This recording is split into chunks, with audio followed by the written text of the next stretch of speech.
I have been playing Pokemon since I could pick up a Game Boy, basically.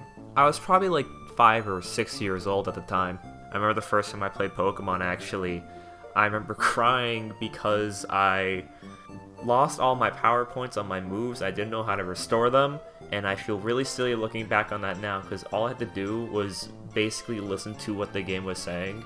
But as a little 7, 8-year-old child, I just did not have the brain synapses to put together that maybe the thing they said that could heal you would be the thing that would heal me. And now look how far I've come. I would say that I'm pretty into the competitive Pokemon scene. I play a lot of it in my spare time. I host draft tournaments for Pokemon. I tried dabbling in Smogon singles for a bit.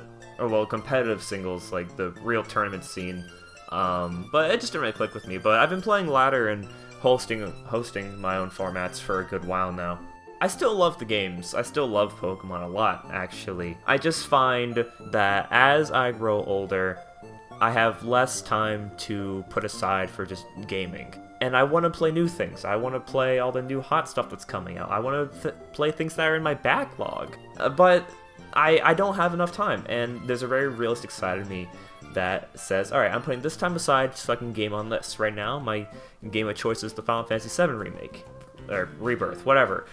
I love it, it's going great. But I don't ever have time to go back and play a Pokemon game. These are games that, they're fully fledged JRPGs. They take a while to beat, right? So I just don't have that type of time to commit to a whole run through Pokemon. But I still like the whole feeling of that progression, and I do still love battling. The issue with that, is that if I go on Pokemon Showdown, I can't really progress. I just kind of put the team together and go down. And, that's fun. That's still, that's a great time. I still love doing that. But my issue right now is that if I want to have that sense of progression that you get in the games, while also experiencing the actual battling itself in a timely manner, I have to give up, more of my time, and I just don't want to do that. So, imagine my face when I stumbled upon a Pokemon game that is a lot shorter than a full JRPG, has the super fun build-your-own-team aspect, and actually packs competitive Pokemon battling inside of itself. Well, I was pretty fucking ecstatic. Pokemon Emerald Rogue is basically exactly what it sounds like. It is a roguelike Pokemon game. You start a run, you choose your setup, you go through the run, you get your ass kicked, you come back, you spend resources maybe building a better start to the run. You go again, get your ass kicked again, you come back. This time, you buy the right upgrades, and then you go right back out, and then you might just win. It is a classic roguelike game, like Binding of Isaac and Enter the Gungeon. That's another roguelike game. I know things. Runs in this game only take around 2 to 3 hours, and that's the perfect amount of time for me. The amount of nights I've spent, bong ripped out of my ass just playing this game, mulching my way through the gym leaders and the boss fights in this game. Oh my god. It is so addictive. It's just like a feedback. I just want to keep going. Every minute I put in, it gives me another minute back. I'm like, oh, this is worth it. This is fantastic. Sorry, I'm fangirling. Point is, I like this game. I'm not going to be here to tell you about all the mechanics, how to play, what things do or whatnot. It might happen, but that's not the goal here. The goal here is that I want to share with you one of my experiences in this game with a little golden rat called Golden Boy. Golden Boy's tale is one of agony, loss, betrayal, triumph. It might as well just be the modern day Odyssey, and honestly, it is the penultimate Pokemon Emerald Rogue experience. Wow, look at that, she set the title of the video. So, since I've been playing this game for a while, I do have a lot of Pokemon stocked up that I can choose to use as my starter. In this case, I just happen to have a Golden Rattata, and I think he's neat, so that's why we're going with him. That's why Golden Boy was chosen, because I thought he was neat. Since we're in the first, section of the game, I might as well just take this time to explain to you how this is going to work. So, there's basically going to be 8 levels in the main game, each one for each gym leader or boss fight there's going to be. In those levels, you're going to have a slew of routes you can go down, item shops, and other event squares you can go into. Essentially, you're just going to be going into routes, item shops, and picking up items, catching Pokemon, and that's going to be how this works until you get to the end of the level, and then you're going to go fight your boss. Yada, yada, yada. Alright, pretty simple, easy, elementary.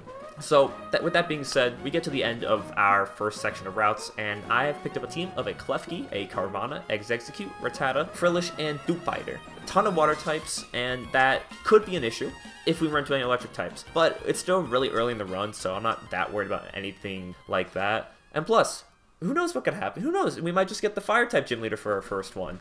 As for the gym leaders, by the way, with the mode we have it set to, every time we run into a gym leader, it'll be one randomized type that has not already been selected. So, basically, it's all random. Whatever happens, happens. So, you know, ideally, you want to have a large range of Pokemon on your team encompassing different types, so you can fish for a good matchup. Luckily for me, my first opponent is the Fire Gym Leader, Blaine. Fantastic news for my Frillish. Frillish hits the field, simply scoffs at them, and spits in their general direction, and the entire team is sent packing. GG, go next. Bye-bye, Blaine. Bye-bye. Bye-bye, Blaine. And that right there is kind of the formula for how things work. Every time you beat a gym leader, the level cap increases, and things will gradually get more and more difficult. New level cap is 25, and you already know what that means. Golden Boy gets a turn to Eradicate, and Dupiter gets a turn to Araquanid. I'm already feeling really fucking solid about this run already. Our team's looking extremely good for Gym 2. And then I actually pick up an Alakazam and a Honedge, and suddenly things are looking pretty fucking sweet, if I'm not gonna lie. I'm looking kind of stacked right now.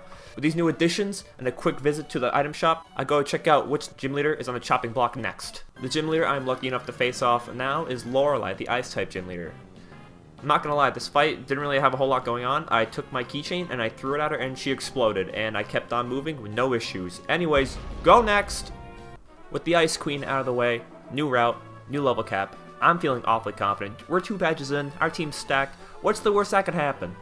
Honestly, looking back at it, I really shouldn't have said anything because I was doomed to have something awful happen. And honestly, this is completely my fault because I clicked on Ice Fang and not Waterfall.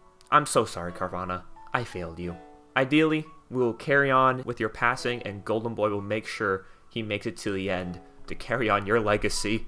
Doesn't help that his replacement is a Lickitung, whose nickname I completely misspelled.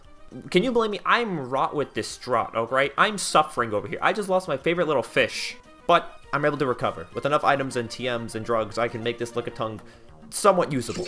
Also, Honedge evolved into a Doublade. With an Eviolite, that thing's an absolute beast, and we're going to see a lot of him later on. By the way, I just want to point this out. I'm only in Area 3, and one of these trainers pulled out a Mega Lopunny and Skarmory. So keep in mind, this game will not hesitate to rock your shit if you're not ready for it. Next gym leader is the good old Ghastly Ghoul Ghost Guy Gordy. I mean Morty. For some reason, this guy really wants to set up Trick Room and waste a ton of his time doing so, which just kind of lets Golden Boy, Araquanid, and Klefki all just perform the perfect trifecta of owning his ass, and we just move on and take him out without any actual issues. Gym 3, everyone! I don't know if you could hear that really sad clapping. I kind of hope you can't. In the following route, Lickitung actually proves its worth by absolutely saving us from a Swords Dance Z-move Talonflame. Without Lickitung, I'm pretty sure we lose at least 2 to 3 Pokemon there, and somehow we pull out without losing anyone, which is fantastic. I couldn't be more thankful for that. Anyways, we arrive now at a pivotal encounter. During your run, you have a chance to encounter these Pokemon statue squares, which are extremely useful. Namely because these statues are singular encounters where you fight and can catch a legendary Pokemon. Sometimes you'll find Base Calyrex, a real guaranteed stinker, and other times you'll find the Lord of Space itself, Palkia. So yeah, I obviously catch this thing. Unfortunately, although I was just singing its praises, I throw out Lickitung and replace it with the God of Space. So, cause what, you want me to keep him around? What, am I gonna deny myself a Palkia for that creature? Sorry, Lickitung, no more, no mas. With gym number 4, I want to introduce the idea that sometimes gym leaders don't fight fair. The water gym leader is one of the hardest fights in this game because more often than not when you fight them, there will be permanent rain already set in the battle. Something like this makes the Belly Drum Azumarill that much scarier. So scary in fact, it kills both Araquanid and Golden Boy before it leaves the field. I'm so sorry, I could have played around it. I know I could have. If there's any lesson in this game, it is that life is full of heartbreak, and that heartbreak comes in many forms. One of these forms is a +6 Azumarill waterboarding your beloved shiny pet rat. RIP, Golden Boy, you're a legend. You will be missed. With Palkia and Klefki in tow, we're able to squeeze out a win against Juan, and we move on as we try and rebuild the rest of our team. So let's just start by going to a revive room and getting back our Golden Boy, like nothing really happened. Yeah, so honestly, nothing really was lost besides Araquanid, but that's okay. He wasn't just going to be a permanent member anyways, most likely. What matters most is that we have our boy again, and all is good in the world. With Araquanid gone, we pick up Screwball the Seismitoad, and we move on. We are officially past the halfway point as we are on our 5th gym leader. And this is where we encounter my personal GOAT, Steel-type gym leader, Stone Guy Steven. Steelstone Steven. That's his name. With Screwball being a water ground type, there's really not a whole lot that Steven's team can even do to touch it, so Screwball just kind of owns his entire team by spamming Hydro Pump, Surf, EQ, and honestly, it's kind of a bloodbath. Screwball immediately comes in and just immediately shows why it's just such a good Pokemon. Love it. Screwball's already going to be a great addition to this team, I can just tell. Honestly, nothing of value really happens in the next couple of routes, so let's just go move right on to gym number 6, shall we? For gym number 6, we are squaring up with Lieutenant Most Likely Committed War Crimes, Surge. Now, for an average team, Permanent Electric Terrain and Permanent Rain might seem kind of intimidating. Electric Terrain boosted Thunders that can't miss is honestly kind of a hard thing to deal with if you're not prepared. However, my whole counter argument is Swift Swim Screwball. The Rain's already up, I'ma hit that double speed. I'm part ground type, your Thunders can't fucking hurt me. So honestly, I'm not even worried at all.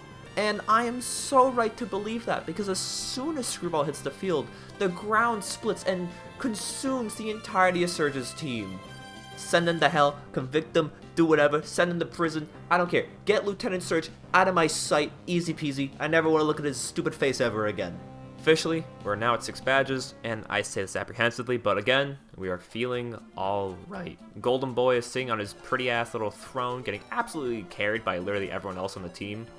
But he's the king, and I guess that's what he should be doing. All kings are useless for a reason. He doesn't need to be fighting, I guess that's not what he's here for. You know, a fight could ruin the shining luster of his coat of fur, and we can't be having that. There comes a pivotal moment in someone's life when they are faced with a catastrophic decision, a fork in the road, which will forever change the trajectory of their existence. I encounter a shiny Tyranitar, and I have to stop to ponder. Is Golden Boy really the king that I deserve? A king who sits back and watches as his subjects fight and die for him? What is a king who is resurrected, only to become a bench warmer? My answer?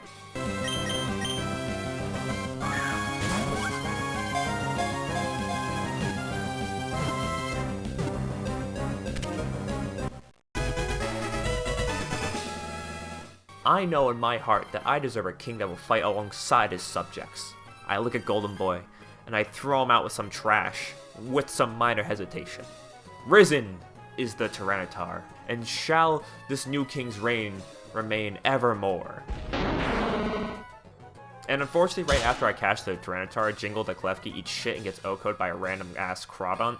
Tell people that you care about, that you love them, because you never know when the Red Lobster is going to suddenly appear and drag them to hell. Luckily, I reveal that I myself have the mandate of heaven and was rewarded with the precious Xerneas for my trouble. Jingle may be gone, but Spectre will carry on in its absence. Also, I just so happened to run across a Tyranitar Mega Stone in one of the shops. So, I guess you could say things worked out for the better. And like that, we have arrived at gym number 7, where we fight the guy of all time, the classic Brock. You know, the rock-hard stud, Mr. Breeder, Mr. Horny on main type guy. I almost respect his game. No, I don't. I thought about it for about 2 seconds. I don't respect his game at all, actually. So, in the rock-type matchup, considering that I built a Doublade and a Seismitoad, this looks really easy for my squad to get over. Starting the game off, I get a nice sword stance off on Doublade, and I can start tearing through Brock's rocks and sock and cock and... oh, hello. That just kind of came out. Honestly, this team just doesn't stand a chance against this beast. Unfortunately, I do fumble and play like an idiot, and I have to sacrifice Seismitoad because I get overtly greedy and it's going to cost me. Ultimately, I think it's for the best. Seismitoad shows up for 2 badges, cleans house, and then leaves. Screwball came in, did what it had to do, and then it left with honor and dignity intact. Godspeed, you beautiful frog son of a bitch. I will miss you. With Seismitoad gone, Doublade comes back in and finishes the job. It's a sad parting with Screwball, but we will recover. Before we get to our 8th and final gym leader, we have to go pick up one last member for our team. What is a better way to replace our missing water ground type with yet another water ground type? We stumble upon a beautiful Gastrodon. Honestly, we didn't really lose too much. We lost a water ground type and we gained a water ground type. I can't complain. Now, on to the actual gym leader. Our final gym leader is going to be Bugsy of the bug type, no shit. And this is going to be just a disaster. This fight's going to be just disgusting. Not for me, but for Bugsy. Palkia and Doublade show up and just blow through the first 3 Mons on Bugsy's team like they were like wet paper. And then I get to set up with Xerneas in front of a Yanmega, and it's just a cakewalk. There's nothing that this guy's bugs can do to my literal god of life itself. It's free. And like that, we have completed the 8 badges. All 8 badges are done, and you will notice that we are not done with this run. Because, unsurprisingly, like all other Pokemon games, after you beat the 8 gym leaders, you gotta go right to the Elite Four. I mean, that just makes sense. Also, I just got jump scared. Spectre just randomly dies in the middle of a random ass encounter. You know why? Because there are some moves in this game that are jump scares. Those moves are Counter and Mirror Coat. They are moves so far out of mind because majority of your runs, you will never encounter these moves. But the one time you do run into them and you don't one-shot the one Pokemon that has them, say goodbye to your favorite Pokemon. 80% of legendary Pokemon die to random-ass Counter or Mirror Coat moves. Don't let your favorite Xerneas become a statistic. Play smart. Don't be like me. Or do, it's just a fucking game. You'll be fine. Even though I do lose Spectre, my Xerneas, I am still filled with a profound sadness that I could have avoided this. I guess I could have played smarter, I could have played around this. And so I reluctantly pick up a Tropius. Honestly, I should have gone with the Empoleon that was also in this route. I don't know why I didn't. I think I was just tilted and my mindset was dampened by the idea that I just lost a legendary for really no reason. Ignoring that one specific issue though, the rest of my team is still in its prime time of strength. We're still shooting 3s from like half court, like we're doing fine. But then I stumble upon the Trader. The Trader is an NPC that you can either trade one Pokemon on your team or trade your entire team away. I choose, you know, I'm feeling good about my whole team for the most part, but Tropius, I can gamble a little bit. So I think, what's the worst that could happen?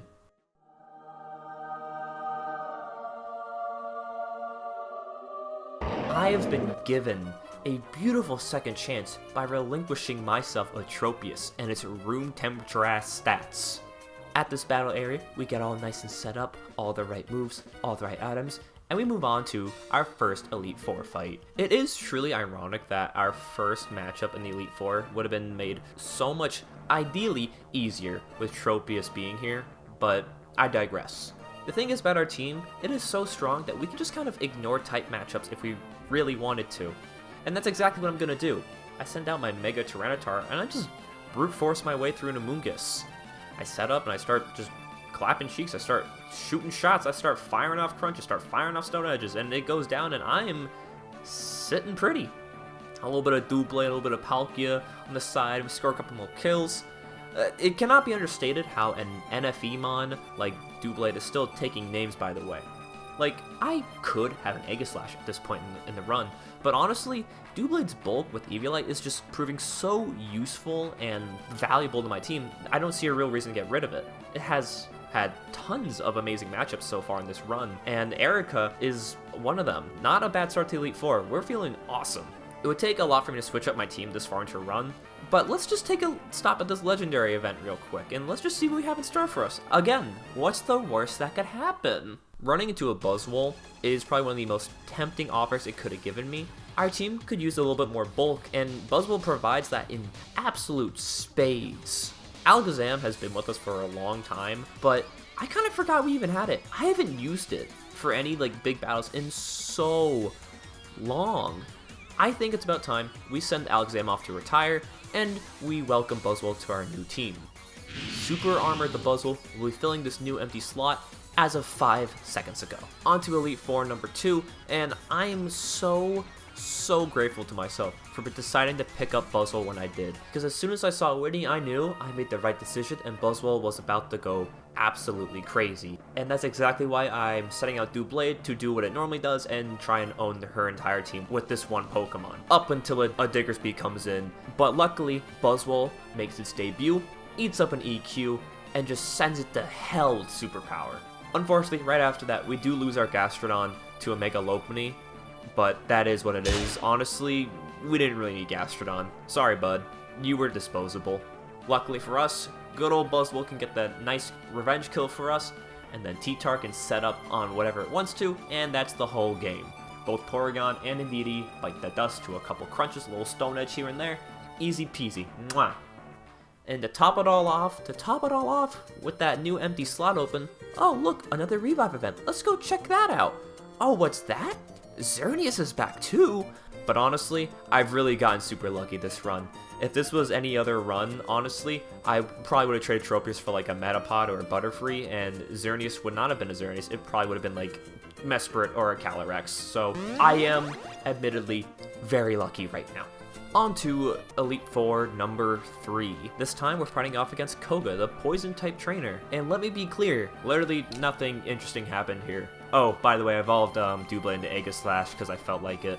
So anyways, Aegislash and Tyranitar both enter the field, and then the game is won within like 10 turns. This is probably the easiest Elite Four fight I've had in my runs of these games thus far. It wasn't even a challenge. No thoughts were had. I clicked crunch 18 times, go next. So without skipping a beat, let's just get right on into the last Elite Four member. This time we're going up against Falconer of the Flying types. Unsurprisingly, Tyranitar again has a fantastic matchup here. So I send it in, and it's going to essentially win on the spot. I set up Dragon Dance one time, and I immediately start sweeping through the entire team with Stone Edge. Until I miss Stone Edge, and I read the words on my screen that say, "You'll make a Charizard use Focus Blast." And I feel as though I just developed a few gray hairs when I read that, up until the move misses. Right after that, I hit Stone Edge again, clear that hurdle, and then I keep moving on. No one died. I only freaked out a little bit, but nothing was lost, and all is fine.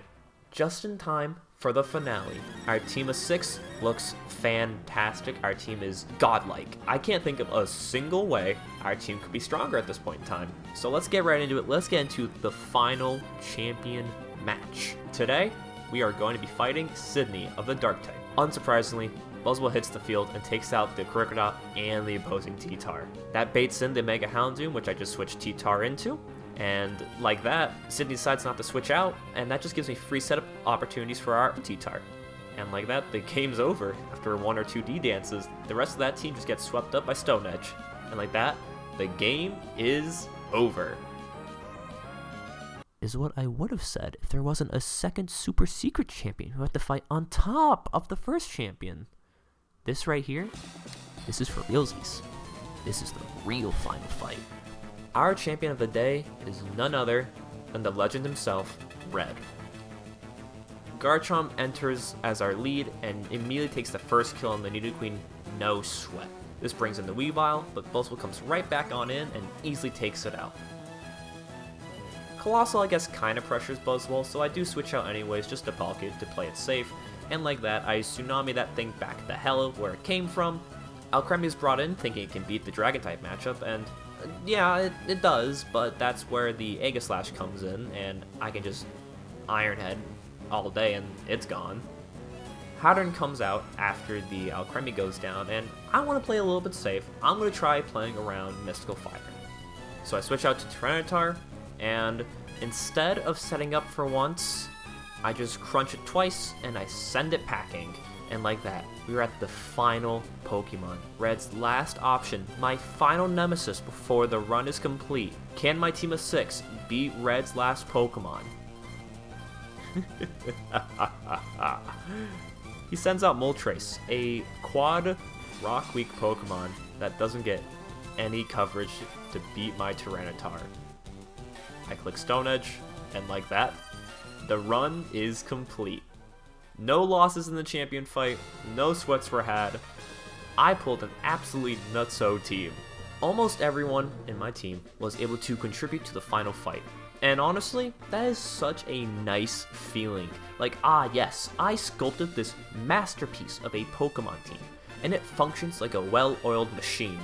It's beautiful. I love it. I know.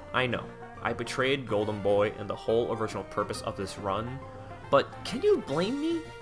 Because when life offers you a shiny Tyranitar, what, you expect me not to take that? Come on, what am I, crazy? Maybe. Golden Boy understands anyways. Plus, he already died once, so he failed his task of making it all the way to the end anyways. Bringing him back was a mere pittance, a mere smudge on his legacy. Since this run, I don't think I've had any other run since then that was as dominant as this one. And let's keep in mind, before I had my final endgame crew, I was losing mods here and there. I got my ass kicked occasionally. You can see how this game kicks your ass when you're not as lucky as I am. But that's what makes it so addictive. Like, damn, maybe this next time I'll get another God run.